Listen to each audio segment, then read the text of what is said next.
गरीब आदमी और जादुई अंगूठी कहानी। एक गांव में एक गरीब आदमी रहता था जिसका नाम रहीम था। वो बहुत मेहनत करता था, लेकिन इसके बावजूद उसकी कमाई इतनी कम होती कि बमुश्किल एक वक्त का खाना पूरा होता। गुर्बत के बावजूद रहीम का दिल बहुत नर्म था।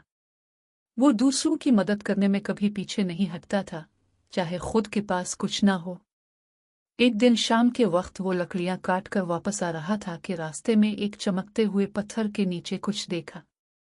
इसने पत्थर हटाया तो वहां एक सुनहरी अंगूठी पड़ी थी जिस पर अजीब निशान थे।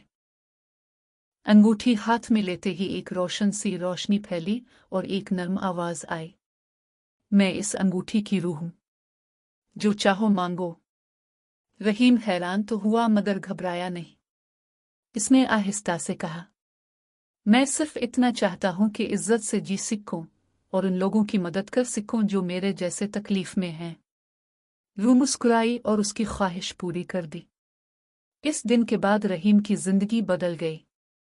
इसकी झोंपड़ी बेहतर हो गई, इसके घर में खाना कभी खत्म न होता और वो सुकून से रहने लगा। लेकिन रहीम ने अपनी नेमतें सिर्फ अपने लिए नहीं रखी। वो गरीबों, यतीमों और मुसाफिरों की मदद करता रहा।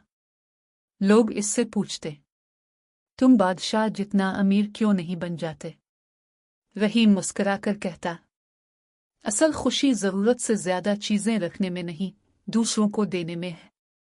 सालों बाद अंगूठी की रूह दोबारा नमूदार हुई और बोली, अब इस अंगूठी के जादू का वक्त खत्म हो गया है। आखिरी ख्वाहिश बताओ। रहीम ने सर झुकाकर कहा, मेरी आखिरी ख्वाहिश यह है कि मेरे गांव में हमेशा अमन, मोहब्बत और खैर हो। रूह ने दुआ कबूल की और गायब हो गई।